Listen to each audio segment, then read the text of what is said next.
When you go through airport security, which isn't that common right now, or get your bones checked out, you see the mysterious X-ray machine. How does it see through things, and why don't we use it on a regular basis? I guess you'll find out in this video. Let's start off with the basics. As you've probably heard, there are many wavelengths of light, with higher wavelengths representing lower energies. Humans can see in the visible light spectrum, which spans from approximately 400 nanometers to 900 nanometers. But alas, we're not special. For example, some flies can see in the ultraviolet range, which has a very high energy. But where do our special X-rays fall? Surprise! They have an even higher energy level than ultraviolet, which is why we don't go through X-rays at the airport. That amount of radiation would be unhealthy at regular intervals. So what's happening when this particle is hitting your luggage or your skin? Every atom has shells of electrons, and that's what the X-ray targets.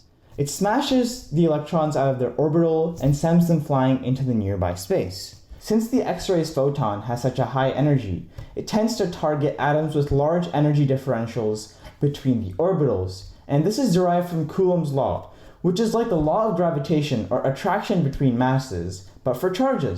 Because larger atoms, such as calcium, tend to absorb these X-rays, the photons of energy cannot pass through things such as our bones. However, in things like our skin and air, the photons pass through and hit the camera behind the object, capturing the image.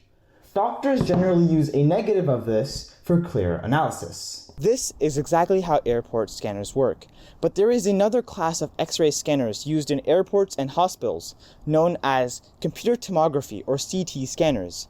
These scanners generate a pseudo 3D image of the object being scanned by using a bunch of cross sections. And although this process is much slower, it can help to sniff out illegal substances and create a much more accurate diagram of the thing being scanned. It's like a turret of X-rays being fired at your body. You might have also seen people drink a fluid known as contrast before their X-ray tests. What's that all about? Well, a contrast acts like a glow-in-the-dark slime and exposes parts of the body that are generally not seen in the X-ray. And this is usually a non-harmful barium compound. This can be really helpful in examining the stomach. But you might be wondering, how are these X-rays generated? It's through a kind of tube light, which accelerates the electrons towards a metal like tungsten, which dislodges the X-ray. It's kind of like how the X-ray works on us. Looks like everything comes full circle.